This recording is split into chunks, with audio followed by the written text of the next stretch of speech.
सामंती लोगों को दलित से कोई दिक्कत नहीं है। दलित अगर अम्बेडकरवादी है तो दिक्कत है। तो दलित का अम्बेडकरवादी होना खतरनाक है। शिवानी का सिंपल सिटी के साथ साथ वो एक अम्बेडकरवादी है, इसलिए उसको समर्थन मिल रहा है। तमाम अम्बेडकरवादी लगे हुए हैं। वो गई 26 अलीपुर बाबा साहब के मत्था टेक करके जब भी जो अर्चना जी थी वो अम्बेडकरवादी नहीं है। नहीं, बिल्कुल नहीं थी। अगर अर्चना अम्बेडकरवादी होती तो मंदिर मंदिर धक्का थोड़ी खा रही होती।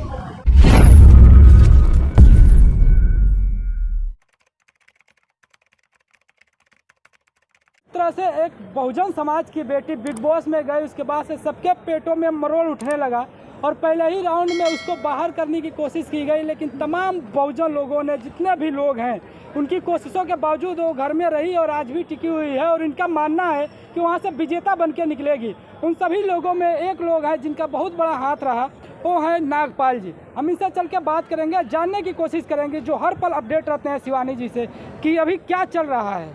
सर, क्या कहना चाहेंगे? देखिए, ये लड़ाई शिवानी की अकेले की नहीं है। ये लड़ाई इस देश के दलितों की, वंचितों की, आदिवासियों की, महिलाओं की और उस समाज की है जिसको अवसर नहीं मिला। शिवानी जो बिग बॉस में गई है, आज उसके पहनावे को लेकर के मजाक बनाया जाता है कि शिवानी जिस पृष्ठभूमि से गई है, जिस गांव देहात से निकल कर के गई है, जहां तक पहुंचने के लिए शिवानी ने बहुत संघर्ष किया है, जिस जगह तक पहुंचने के लिए शिवानी ने मार खाई है, पिटाई खाई है, उसकी माँ ने, उसके परिवार ने, पूरे गांव ने शिवानी का विरोध किया है, उसके बाल उखाड़ लिए गए, उसको चाकू मार दिया गया लेकिन वो अडिग रही और उसका फल ये हुआ कि शिवानी आज बिग बॉस का हिस्सा है। तो आप समझिए कि जिस मानसिकता के लोगों ने शिवानी का उसके गाँव में विरोध किया, अरे लड़की है, दलित है, और ये तो एक तो लड़की, वो भी बैकवर्ड इलाके की, रूरल एरिया की, वो भी दलित समाज से आती है, तो फिर डबल हो गया ना। और अब वही विरोध जो उसके गांव में था, वही विरोध बिग बॉस के घर में हो रहा है। घर में किस लेवल पर विरोध हो रहा है आप देख रहे हैं। ये तो गवार है, इसको बोलने की तमीज़ नहीं है, इसको पहनने की तमीज़ नहीं है, ये तो ऐसे चलती है, ये तो मिट्टी खा लेती है, ये तो ऐसा कर देती है, तो वैसा कर देती है।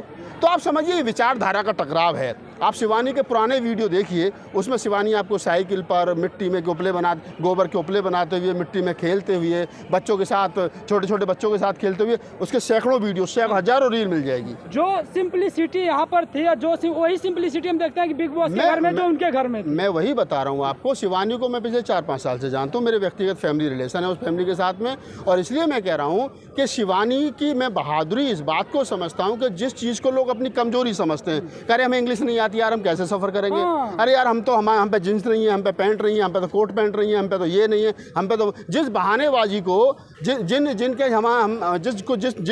असुविधाओं को लोग बहाना बना करके अपने आप को साइड लाइन कर लेते हैं, शिवानी ने उन सुविधाओं को, उन जो उनके अंदर जिसको लोग कमी बताते हैं, उन कमियों को अपॉर्चुनिटी के रूप में आगे लेकर के आई हैं, तब्दील कर दिया। और आज शिवानी है कि वहाँ पर आप देखेंगे कि वो पहले राउंड में इसको बाहर करने की कोशिश क्यों गई, क्योंकि उनको पता है शिवानी की जो फैन फॉलोइंग, इस देश की आधी आबादी महिलाएं, वो सब शिवानी को लाइक करती हैं।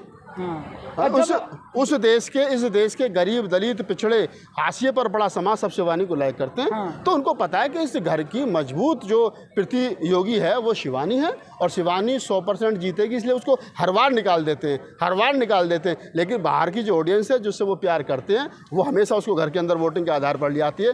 और निसंकोच आप ध्यान रखिए, शिवानी जो गेम है बिग बॉस का, उसको जीत करके आएगी। जिस तरह से एंट्री हुई, हम पहली बार देखे कि कोई जो बिग बॉस होस्ट कर रहा था, अनिल कपूर साहब रो दिए थे, और शिवानी जी जो है कि यहाँ से गई। सबसे बड़ी बात यह है कि उन्होंने बाबा साहब अम्बेडकर की मूर्ति पे पुष्प अर्पित किया। उसके बाद से तमाम जो बहुजन समाज के लोग, बड़े बड़े जो यूट्यूबर हैं, सो कॉल्ड, मैं नाम नहीं लेना चाहता हूँ, मेरी अगली वीडियो में वो लोग देख चुके हैं, वैसे लोग भी विरोध प्रदर्शन करने आए थे। देखिए, होता क्या है कि मैं तो एक जगपाल सिंह सरोज का शेर है कि जिस तट पर प्यास बुझाने से अपमान प्यास का होता हो, उस तट पर प्यास बुझाने से प्यासा रह जाना बेहतर है। तो मैं कहता हूँ कि जिन लोगों पर चर्चा करने से, जिस कल्चर पर चर्चा करने से, हमारे कल्चर का अपमान, जो लोग हमको अपमानित करते हो, हमें नीचा समझते हो, हम कहते हैं ये तुम्हें मुबारक हो, तुम्हारी संस्कृति तुम्हें मुबारक हो, तुम्हारी भाषा तुम्हें मुबारक हो, तुम्हारा पहनावा तुम्हें मुबारक हो। हम जहाँ हैं, जिस हाल में हैं, अच्छे हैं, क्योंकि हम बाबा साहब डॉक्टर अम्बेडकर के बच्चे हैं। ये सच्चाई है, इसको कोई छीन नहीं सकता।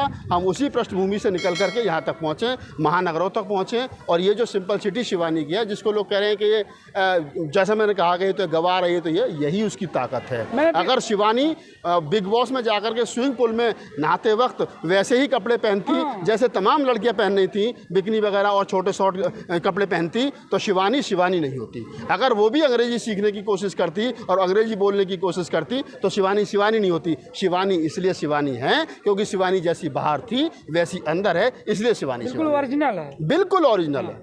अच्छा, अब आपको लगता है कि जो बहुजन समाज के लड़के, पहले तो लड़के, अब लड़कियां भी उस लेवल तक पहुंच गई हैं कि जो आप दूसरों को टक्कर दे रही हैं, कम्पीट कर रही हैं, सिर्फ कम्पीट ही नहीं कर रही हैं बल्कि जीत की ओर अग्रसर है हर एक चीज फील्ड में हम देख सकते हैं। देखिए, क्वालिटी हमारे समाज में पहले से है, नो डाउट। आप मानते हैं? मैं 1000% मानता हूँ। फिल्मी दुनिया जब से बनी है, कोई भी क्रिकेट टीम जब से बनी है, चाहे क्रिकेट जब शुरुआत में क्रिकेटर बालू का आप इतिहास जब पढ़ेंगे जो दलित समाज से आता था, जिनको बड़ा अपमान झेलना पड़ा, लेकिन होता क्या, चाहे फिल्मी दुनिया हो, चाहे साहित्य का क्षेत्र हो, चाहे कला का क्षेत्र हो, चाहे क्रिकेट गेम का स्पोर्ट का क्षेत्र हो, हमारे लोगों को जब अपमानित किया जाता है एक वर्चस्व के लोगों ने, भाई 10 लोग वो खेल रहे हैं, 2 लोग हमारे, तो अपमानित किया जाता है, रोज़ टॉर्चर किया जाता है, रोज़ टॉर्चर किया जाता है, तो या तो आदमी मैदान छोड़ के भागेगा या सुसाइड करेगा या उसको इतना अपमानित कर देंगे तो वो कहीं ना कहीं फिर सोचेगा यार हम इसको छोड़ो, बच्चों से मना कर दो, तुम अपना खाओ कमाओ जो मर्जी कर लो। तो ऐसा नहीं है। पूर्व में भी देखेंगे फिल्मी दुनिया में भगवान दादा हैं, टुनटुन हैं, सब दलित समाज से निकल करके आते हैं। उसके बाद में अभी देखेंगे तो चाहे कैलाश खेर जो हमारे गाजियाबाद के रहने वाले हैं, दलित समाज की चमार जाति जाटव जाति से आते हैं।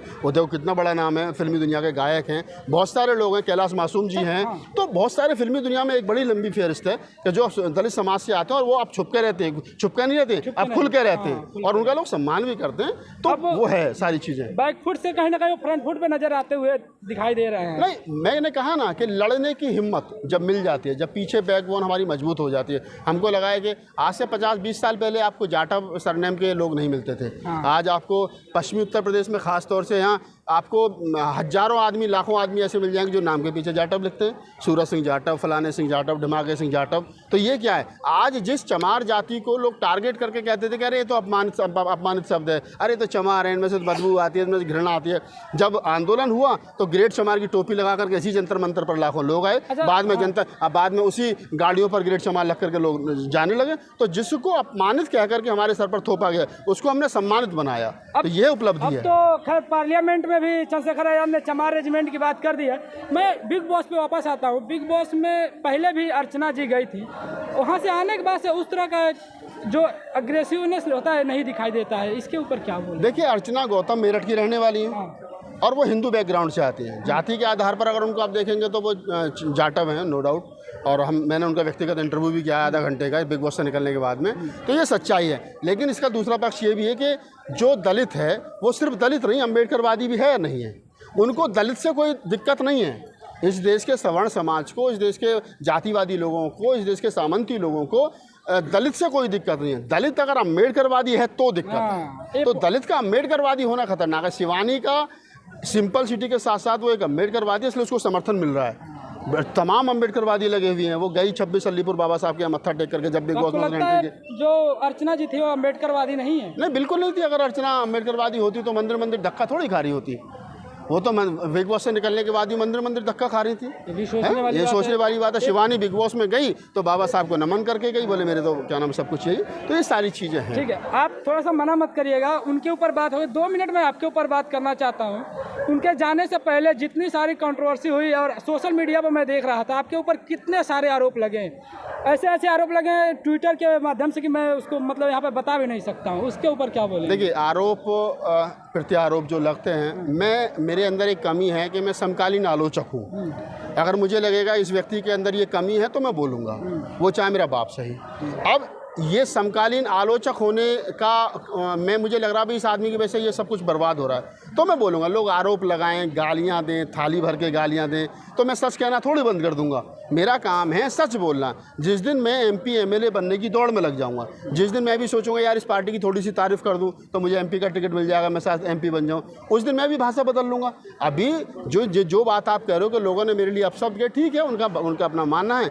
2 साल 4 साल 6 साल 10 साल के बाद में जब उनको समझ होगी कि नहीं यार उस समय पर राहुल नागपाल ठीक बोल रहा था, तो वो मेरे समर्थन में खड़े होंगे। सोशल मीडिया अकाउंट खोला जाता है तो एक तरह से कंट्रोवर्शियल कैरेक्टर दिखाई देता है। अब ये तो देखो ना कि मैं देश के साथ पहला व्यक्ति हूँ जो सबसे ज़्यादा गालियाँ मुझे मिलती हैं और सबसे ज़्यादा समर्थक मेरे। तो ये 2 विचारधाराओं का टकराव है।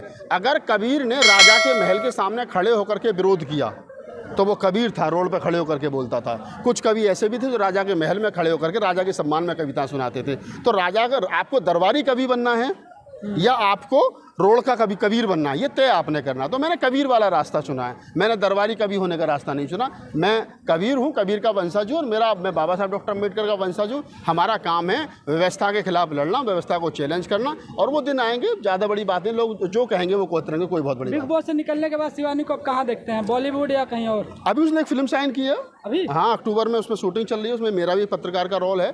तो शिवानी जो है वो अच्छा। एज ए हीरोइन जो है राजपाल यादव के अपोजिट आ रही हैं। तो अक्टूबर में शूटिंग होगी, क्योंकि बिग बॉस भी लगभग अक्टूबर तक चलेगा। तो उसके बाद में शूटिंग से गाने वगैरह शूट कर लिए गए हैं फिल्म के। तो निश्चित रूप से भाई इसके बाद में अगला पड़ाव जो है वो फिल्मी है, और तो कुछ है नहीं, सीरियल है, फिल्म है, तो वो करेगी। और गांव में उसने एक बेहतरीन मकान बनाया देसी लुक में भी, तो पहले उसका भी उद्घाटन करना है। अब आपने बोला कि फिल्म में मेरा भी एक कैरेक्टर है, तो आप और कंट्रोवर्शियल कैरेक्टर बन जाएंगे कि देखिए उनके कंधे पर अपनी बंदूक चला रहे हैं। नहीं, हम कंधा किसी का हो, निशाना ठीक लगना चाहिए। कंधा मेरा हो, इनका हो, उनका हो, किसी का हो, बंदूक मेरी होनी चाहिए, निशाना ठीक लगना चाहिए। निशाना ठीक लगेगा तो भविष्य में याद किए जाओगे, निशाना इधर उधर हो गया तो फिर याद नहीं किए जाओगे। मेरा बाप शेर से लड़ा, क्या हुआ, मर गया, तो उस लड़ाई का कोई मतलब नहीं है। मेरा बाप बराबरी वाले आदमी से लड़ा और जीता, वो मायने रखता है। धन्यवाद। लास्ट में एक सवाल और है, अगर शिवानी जी आपको लगता है जीत के आ जाएंगी इस बार? बिल्कुल 100% जीत के आएंगी, समाज का सपोर्ट मिले। घर वालों ने पहले दिन से हरा रखा है, वो आज 15 दिन से बिग बॉस में है, तो सिर्फ बाहर वालों के समर्थन से और निसंकोच वो बाहर वालों के समर्थन से ही वोट से जीत करके आएगी।